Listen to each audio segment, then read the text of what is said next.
Bobby Fischer was born on March 9, 1943, in Chicago, Illinois, to a German mother, Regina Wender, and an American father, Hans Gerhard Fischer, who was of German Jewish descent. Fischer's early life was marked by tumult and uncertainty.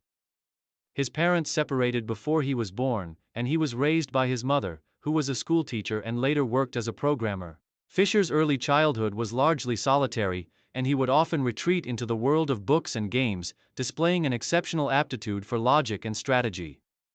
Fischer's introduction to chess came at the age of 6, when his mother bought him a chess set. His interest in the game quickly grew, and by the age of 9, he had already developed a fascination for chess. Practicing on his own and studying books on the game, Fischer's natural talent for chess became evident early on when, at the age of 14, he won the prestigious United States Junior Chess Championship. His victory in this tournament marked the beginning of his rapid rise in the chess world. Fischer's progression in chess was meteoric. At the age of 15, Fischer became the youngest player ever to compete in the U.S. Chess Championship. In 1958, just 1 year later, he won his first national title, becoming the U.S. chess champion at the age of 14, a feat that placed him on the map as one of the brightest young talents in the game's history. Fischer's dominance in U.S. chess tournaments continued as he moved up the ranks, setting his sights on the world stage. In 1964, Fischer made his international debut at the age of 21, taking part in the Candidates Tournament, a key event in the race for the World Chess Championship. Although he did not win the tournament, his aggressive play and strategic brilliance left a lasting impression on the chess community. By the age of 20, Fischer was already one of the top players in the world, and his rise to prominence was swift and unstoppable. The rise to global prominence. In the early 1960s, Fischer's reputation as a brilliant but unconventional chess player began to solidify. His competitive style, which was characterized by deep opening preparation, aggressive tactics, and an obsession with precision, set him apart from other top players.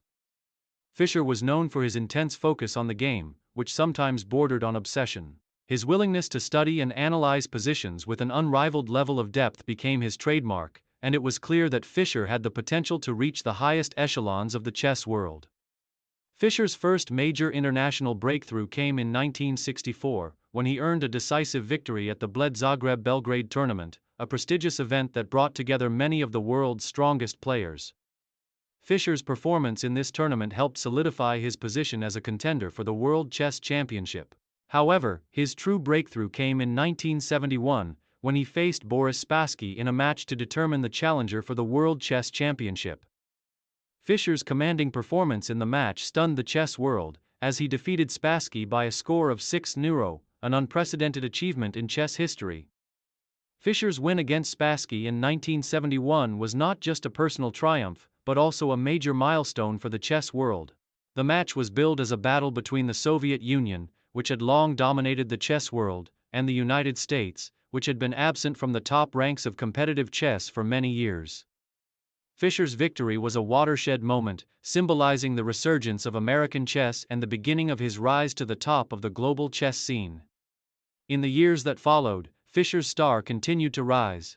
His exceptional performances in major tournaments, including his victories in the 1970 Interzonal Tournament and the 1971 Candidates Tournament, solidified his place as the world's top player.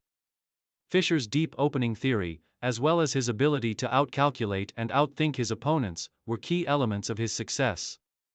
He became known for his meticulous preparation and his ability to apply pressure on his opponents in positions where others would falter. The peak of Fischer's career. Fischer's peak came in 1972, when he faced Boris Spassky for the World Chess Championship in what would become one of the most famous matches in chess history. The event, held in Reykjavik, Iceland, captured the imagination of millions around the world. The Fischer-Spassky World Championship match was not only a battle of two great players but also a symbolic confrontation between the United States and the Soviet Union during the height of the Cold War. Fischer's performance in the match was extraordinary. Despite being initially behind in the series, Fischer staged an incredible comeback, ultimately winning the match 12.5-8.5.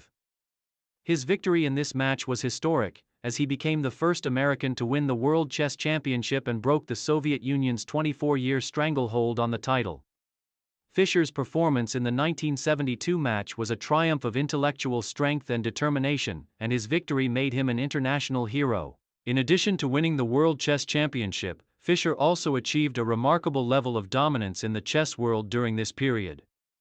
His rating of 2785, achieved in 1972, was the highest ever recorded at the time, and his victory in the World Chess Championship further solidified his position as the world's top player.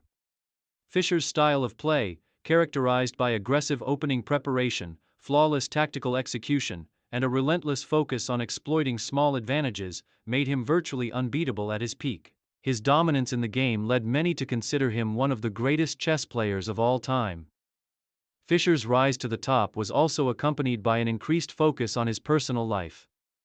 His eccentricities, unpredictable behavior, and intense personality led to a growing fascination with his life outside the game. Fischer's refusal to accept many of the established norms of competitive chess, including his demands for prize money and tournament conditions, made him a polarizing figure in the chess world. Nonetheless, his genius on the board was undeniable, and his legacy as one of the greatest players in history was firmly established. Decline and final years. Following his victory in 1972, Fischer withdrew from competitive chess for a number of years. His retreat from the public eye and his increasing reclusiveness contributed to the aura of mystery that surrounded him. Fischer's decision to forgo defending his title in the 1975 World Chess Championship match against Anatoly Karpov marked the beginning of a dramatic decline in his career. Fischer cited disagreements with the organizers and disputes over the match conditions as the primary reasons for his withdrawal. His refusal to participate in the match led to him being stripped of his title. In the years that followed, Fischer remained largely out of the public eye. His sporadic appearances in the chess world were marked by increasing eccentricities and a growing sense of isolation. Fischer's life became dominated by controversy and legal battles, including a highly publicized dispute with the U.S. government over his refusal to pay taxes on his earnings.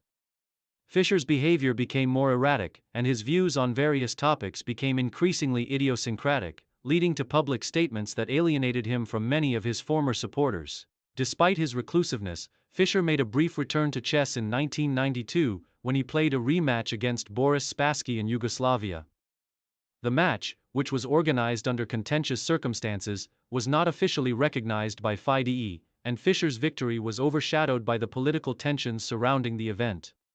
Fischer's return to chess was short-lived, and he once again withdrew from the competitive scene. In his final years, Fischer lived in exile in various countries, including the Philippines and Iceland, where he was granted citizenship in 2005. His health deteriorated, and he became more isolated from the chess community. Fischer died on January 17, 2008, in Reykjavik, Iceland, at the age of 64, leaving behind a legacy as one of the most brilliant and enigmatic figures in the history of chess.